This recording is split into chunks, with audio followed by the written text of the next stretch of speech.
بسم اللہ الرحمن الرحیم۔ بعض سلسلہ اعلیٰ پلٹنے کے اثرات۔ آج جو کچھ چیزیں بتائی جا رہی ہیں ان میں زبان ہے۔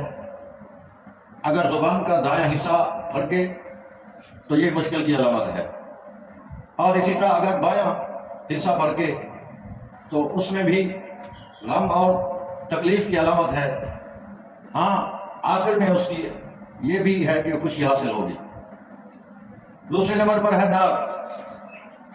اگر مکمل ناک پھڑکے تو یہ کسی بڑے فائدے کی علامت ہے، یعنی اسے بہت بڑا کوئی فائدہ حاصل ہوگا۔ اس کی وضاحت یہی ہے، اس کے اثرات بھی یہی ہیں۔ تیسرے نمبر پر ہے کاندھا۔ کاندھا دائیں طرف سے اگر کاندھا پھڑکے تو وہ خوف اور خطرے کی علامت ہے، اور اسی طرح اگر بائیں طرف سے کاندھا پھڑکے تو وہ شرمندگی کی علامت ہوگا، یعنی کوئی ایسا کام سرزد ہوگا جس سے وہ پریشان ہوگا، پشیمان ہوگا، اسے شرمندگی ہوگی۔ تو یہ چیزیں تھیں کہ جن کے اثرات ان کے پھڑکنے سے جو ظاہر ہوتے ہیں۔ اللہ تعالیٰ ہمارے لیے آسانیاں پیدا کرے۔